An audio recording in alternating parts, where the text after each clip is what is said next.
Hello दोस्तों, उनके सरेउंड class में आप सभी का स्वागत है। चूँकि दोस्तों हम लोगों ने पिछले क्लास में ये देखा था कि जो बाइनोमियल थ्योरम के कुछ क्वेश्चंस किए थे हम लोग, जो कि एग्ज़ाम प्री बोर्ड के मेंस में एग्ज़ाम बोर्ड के लिए काफ़ी क्या होता था कि वो जो क्वेश्चन थे देन वो प्रीवियस ईयर में क्वेश्चन पूछे गए थे, तो मैंने उसको रिविज़न करवाया था किस प्रकार के क्वेश्चन एग्ज़ाम मोड में पूछे जाते हैं then based of binomial theorem. तो मैंने उसे प्रॉपर तरीके से दोस्तों आपको बता दिया था एंड आई होप आपको प्रॉपर तरीके से उस मेथड से आपको प्रॉपर तरीके से बाइनोमियल थ्योरम समझ में आया होगा। तो दोस्तों जो आज की क्लास होने वाली है वो होने वाली है मिडिल मिडिल टर्म के बारे में, मतलब मध्य मध्य बाइनोमियल थ्योरम के मध्य पद के बारे में आज जानकारी लेंगे। तो दोस्तों मैं बता दूं कि यदि चैनल पर नए हैं तो चैनल को सब्सक्राइब कर लीजिएगा और बेल आइकन को जरूर प्रेस कीजिएगा ताकि आगे जो भी क्लास है उसको नोटिफिकेशन दोस्तों सबसे पहले आप तक पहुंचे। तो दोस्तों आज की क्लास को हमें स्टार्ट करते हैं।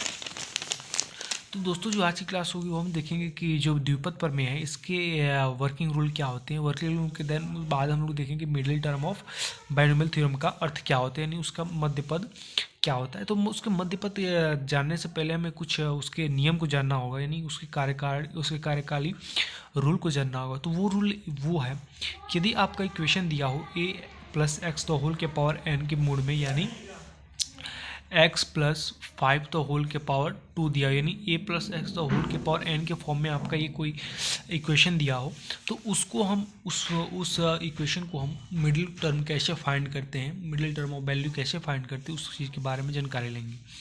तो दोस्तों जो ये फॉर्मूले होते हैं, ये फॉर्मूले बेसिकली क्या होते हैं, ए प्लस एक्स द होल के पावर n अगर आपका कोई इक्वेशन दिया हो और n यदि क्या हो सम हो, यदि n सम हो तो उसका जो मिडिल टर्म होता है यानी जो मध्य पद होता है, जो माध्य पद होता है वो क्या होता है दोस्तों, n प्लस 2/2 होता है। यानी कहने का अर्थ n प्लस 2/2 मतलब n/2 प्लस 1 होता है। यानी कहने का अर्थ यहाँ पे अगर 3 हो जाए तो यहाँ पे जो n होगा ये क्या हो जाएगा, ऑड नंबर हो जाएगा, और यहाँ पे कोई क्या हो 2 हो जाए, यानी n the place of 2 4 6 10 as the multiple of 2 that is called be a sum number.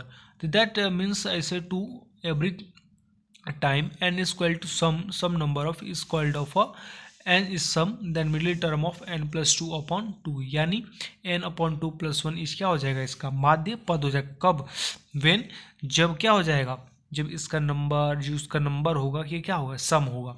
और वहीं बात करूँ जब ऑड नंबर होगा तो इसका मिडिल टर्म क्या होगा, यदि इसका एन जो होगा नंबर ऑफ जो टर्म होगा, जो नंबर ऑफ इसका टर्म होगा वो क्या होगा, यदि इसका मध्य पद अगर इसकी संख्या एन की क्या हो, विषम संख्या हो, तो उसके लिए क्या सूत्र होता है, n+1/2। एक और सूत्र होता है दोस्तों, इसके जो होते हैं जो विषम संख्या होता है इसके दो होते हैं, एक n+1/2 होता है और एक होता है n+1/2 प्लस 1। ये एक ये टर्म देता है और दूसरा ये टर्म, यानी विषम संख्या के दो माध्य पद होते हैं, एक n+1/2 और एक होता है n+1/2 प्लस 1। दोस्तों तो देखते हैं एग्जाम्पल के तौर पर लेके फाइंड आउट करते हैं कि जो हमारा माध्य पद होता है एक्चुअली माध्य पद क्या होता है। तो मैंने एग्जाम्पल के तौर पर मैंने ये दोस्तों क्वेश्चन शुरुआत करने से पहले बता दूँ, इस चीज़ को आप याद कर लीजिएगा कि इसी के बेस हमारा क्या होगा, माध्य पद फाइंड हम कर पाएंगे। तो एग्जाम्पल के तौर पे हम क्या बता दें, एग्जाम्पल के तौर पे क्वेश्चन मैंने लिया कि 3 - x³ 6 होल के पावर 7। दोस्तों जहाँ तक मैं देख पा रहा हूँ कि जो 7 जो क्या है हमारा एन टर्म है, जो ये 7 क्या है मेरा एन है, यानी a प्लस एक्स होल के पावर एन टर्म में क्या है मेरा 7 है। ये 7 क्या है, ऑड है कि इवन है, ये ऑड है कि इवन है, तो बेसिकली ये क्या है, ऑड नंबर है, राइट, ऑड नंबर है। जब ऑड नंबर है तो इसका फॉर्मूले दो होते हैं, ये क्या ऑड नंबर क्या दो पद देते हैं, क्या देता है n+1/2 और एक देता है n+1/2 प्लस 1।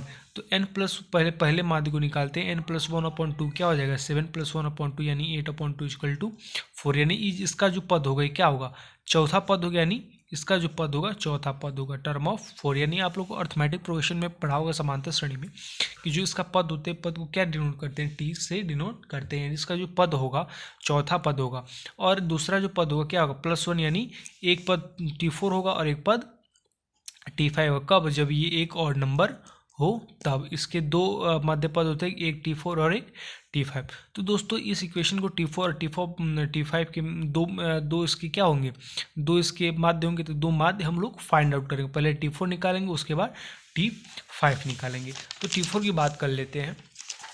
तो T4 हम लोगों ने पढ़ा था कि अगर हम लोगों ने पढ़ा था अर्थमेटिक प्रोग्रेशन में, आप लोगों ने पढ़ा होगा, अभी तो मैंने क्लास नहीं किया, लेकिन आई होप आप लोगों को पहले पढ़ा होगा। तो जो आपका माध्य पद होता है उससे एक कम हो, उसका क्या होता है, माध्य प्लस और उसका 1 होता है। यानी T4 को हम इस प्रकार लिख सकते हैं, T4 को मैं T3 प्लस 1 लिख सकता हूँ। अगर मैं बात करूँ T8, आठवां पद क्या होता है, A+7D हम लोग लिखते थे अर्थमेटिक प्रोग्रेशन, ये तो लिखते थे A+7D, यानी उससे एक कम, अगर उससे एक जोड़ दे तो वही सेम नंबर आ जाएगा। तो माध्य पर T4 को मैं T3+1 लिख सकता हूँ। और दोस्तों ये जो हमारा जो एक फॉर्मूला होता है, आप लोगों ने पढ़ा होगा TR+1, जो TR+1 का जो दोस्तों फार्मूला होता है, ये मैंने लिखा है, जो TR+1 का फॉर्मूला होता है दोस्तों, आपने सब अर्थमेटिक प्रोग्रेशन में पढ़ा होगा। जो TR+1 का फॉर्मूला होता है दोस्तों, होता है कि NCR A⁻n - R into B⁻R, ये आपका फार्मूला होता है। तो इसी फार्मूले पर मैंने बेस्ड ये रख दिया। NCR क्या हो जाएगा दोस्तों, जो हमारा क्वेश्चन दिया था, क्वेश्चन क्या दिया था, 3 - x⁻⁶ तो ये हमारा क्या था, ए था, और इसको मैंने x मान लिया और इसको मैंने n लेट कर लिया। इसको मैंने ए इसको b मान बी, इसको a इसको b, और इसके 7 को n मान लिया। NCR क्या होता है दोस्तों, NCR क्या होता है, n की वैल्यू हमारा 7 दिया हुआ है, और r कितना दिया हुआ है, TR+1, यानी r का वैल्यू 3 दिया हुआ है। तो NCR हो गया, फिर क्या हो जाएगा, a, यानी a कितना है दोस्तों हमारा 3, a क्या है 3 के पावर क्या हो जाएगा n दोस्तों कितना दिया हुआ है 7, और -r यानी 3, तो 7 - 3 इंटू b के पावर r, यानी b कितना दिया हुआ दोस्तों x3/6 के पावर 7 है इक्वेशन, और b कितना दिया हुआ हमारा x3/6 के पावर r क्या हो जाएगा 3, x3/6 के पावर 3। इसको मैंने क्या किया, आगे सॉल्व किया। तो आगे सॉल्व करने से ये आएगा 7 से 3 क्या हो जाएगा, 3 के पावर 7 - 3 4 हो जाएगा, यानी 3 के पावर 4 इंटू क्या हो जाएगा, माइनस को मैंने आगे ले लिया, और x के पावर क्या हो जाएगा, x3/3 क्या हो जाएगा, x के पावर 9/6 के पावर 3। इसको मैं इस प्रकार लिख सकता हूँ, इंटू करके इस प्रकार लिख सकता हूँ। और उसके बाद मैंने क्या किया, 7 से 3 इंटू 3 के पावर ऊपर सेम रख दिया, और 6 के पावर 3 को 6 को मैं इस प्रकार डिस्ट्रीब्यूट कर दिया, 3 इंटू 2 यानी 6 हो जाएगा, और अपॉन 3। यानी इसके कहने के इस प्रकार डिस्ट्रीब्यूट करने का ये अर्थ हुआ कि जो 3 के पावर 4 है, 3 के पावर 3 से क्या हो जाएगा, कैंसिल हो जाएगा, तो ऊपर एक 3 बचेगा, तो -7 से 3 इंटू x के पावर 9, और 2 के पावर q कितना हो जाएगा दोस्तों 8 हो जाएगा, राइट।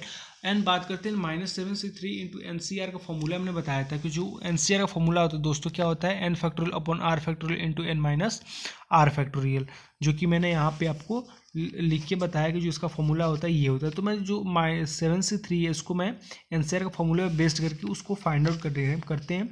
तो -7 से 3 को मैंने क्या किया, इस पर NCR का फॉर्मूला में बैठाया। तो सूत्र होता है n⁻r⁻ इंटू n-r⁻, इंटू क्या हो जाएगा 3 इंटू x पावर 9/8। मैंने बताया जो फैक्टोरियल होता है वो क्या लगभग कहाँ तक जाता है, 1, यानी 1 तक जाता है। तो यहाँ पे नीचे में जैसे कि चेक कर पा रहे हैं कि मैं अगर 7 से 1 तक जाऊँ तो 7 6 5 4 जाएगा, और नीचे हमारा 4 फैक्टोरियल दिया, तो मैंने डायरेक्ट 4 फैक्टोरियल से 4 फैक्टोरियल क्या किया, कैंसिल कर दिया, और 3 2 जा 6 यानी 7 5 -35 इंटू 3x पावर 9/8 कर दिया, और इंटू कर दिया तो कितना है मेरा -105/x के पावर 9, जो कि मेरा ये क्या था t, चौथा पद क्या होगा मेरा -105/8 इंटू एक्स के पावर 9, जो कि हमारा चौथा पद होगा। अब हमें क्या निकालना है दोस्तों, पाँचवें पद। अब पाँचवें पद के लिए क्या करेंगे, पाँचवें पद सेम वैसे ही करेंगे, क्या करेंगे T4+1 करेंगे, और T4 क्या होंगे TR+1 के फॉर्मूले बेस्ड करेंगे, जो कि TR+1 फॉर्मूले पे ने यहाँ पे लिखा है NCR इंटू ए के पावर n-r इंटू बी के पावर r। उसी प्रकार मैंने क्या किया, NCR इंटू ए के पावर n-r इंटू बी के पावर r कर दिया। उसी प्रकार मैंने क्या किया, 3 के पावर 7 - 4 3 कर दिया, और इंटू x के पावर -x के पावर 12/6 के पावर 4। फिर इस 7 से 4 को मैंने NCR का फॉर्मूले पर डिस्ट्रीब्यूट किया, देन उसके बाद मैंने वहीं 6 को डिस्ट्रीब्यूट किया, क्योंकि 3 के पावर 3 के पावर 4 से कैंसिल हो गए, तो हमें नीचे 3 मिलेगा, इंटू 2 के पावर 4 हो जाएगा। मैंने फिर वैसे ही किया, 4 फैक्टोरियल नीचे था तो मैंने इसको लास्ट 4 फैक्टोरियल तक लिया, 4 फैक्टोरियल से 4 फैक्टोरियल कैंसिल कर लिया, देन 3 2 6 7 5 35 7 5 35 एंड एक्स के पावर क्या हो जाएगा 12 और ऊपर क्या हो जाएगा नीचे एक 3 बचेगा, यानी 3 से 3 के पावर 4 कट गया तो एक 3 बचेगा इंटू 2 के पावर 4 यानी 3 इंटू 16 क्या हो जाएगा दोस्तों 48 होगा। तो मैंने वही लिखा और इसके बाद क्या 7 5 35 इंटू एक्स के पावर 12/48 कर दी, यही हमारा क्या होगा। यानी कहने का अर्थ है कि जो हमारा T4वां पद था मेरा, जो चौथा पद था क्या था दोस्तों हम लोग का -105 एक्स के पावर 9/8 और जो T5 पद था मेरा क्या था दोस्तों 35 एक्स के पावर 12/48। यही हमारा दो क्या हो जाएगा इसका इस इक्वेशन के, यानी किसका ये जो हमारा क्वेश्चन दिया हुआ था क्या 3 minus x q upon 6 the whole के पावर 7 का जो मिडिल वैल्यू होगा, यानी मिडिल जो वैल्यू होगा यही T4 T5 का वैल्यू इसका माध्य पद होगा। तो आई होप दोस्तों आज समझ में आ गया होगा। तो जो सबसे इसका जो इसका सबसे इस फाइंड आउट करने के लिए सबसे जो उसका महत्वपूर्ण जो इम्पोर्टेंट चीज़ होती है ये क्या होती है, ये वाला फार्मूला TR+1 का जो फार्मूला होता है यही आपका क्या होता है बेस्ड होता है, यानी इसी प्रकार बेस्ड करेंगे तो आपका जाएगा जो भी आगे क्वेश्चन होगी वो बनेंगे। लेकिन उससे पहले जो आपके और जो और बेनिफिशियल होते हैं वो क्या होते हैं, आपका ये क्वेश्चन बनाने के लिए सबसे पहले हमें माध्यपद को ज्ञात करने होते हैं कि उसके मिडिल टर्म अगर ऑड है तो ऑड के लिए क्या होगा और इवन है तो इवन के लिए क्या होगा। तो दोस्तों आई होप प्रॉपर तरीके से आपको समझ में आएगा, मैंने उसको एग्जांपल के थ्रू आपको बिल्कुल प्रॉपर तरीके से समझा दिया। आई होप बिल्कुल दोस्तों आपको समझ में आया होगा। तो दोस्तों आज की क्लास को यहीं तक रखते हैं, अगली क्लास में फिर बात करेंगे इसी के रिलेटेड बात करेंगे या फिर जैसी कमेंट आएगी उसके अनुसार किया जाएगा। लेकिन जहाँ तक हमारी कोशिश रहेगी किसी के आगे बढ़ाया जाए क्वेश्चन को एंड देन जो भी कंसल्ट हो उसको प्रॉपर तरीके से क्लियर किया जाए। तो दोस्तों आज की क्लास कैसे लगी बिल्कुल कमेंट करके बताइए कि आज की क्लास आपको कैसे लगी। तब तक के लिए अगर चैनल पे अगेन मैं बताना चाहूँगा कि अगर चैनल पे नए हो तो चैनल को सब्सक्राइब कर लीजिएगा और बेल आइकन को जरूर प्रेस कीजिएगा ताकि आगे जो भी क्लास है उसको नोटिफिकेशन सबसे पहले आप तक पहुँचे।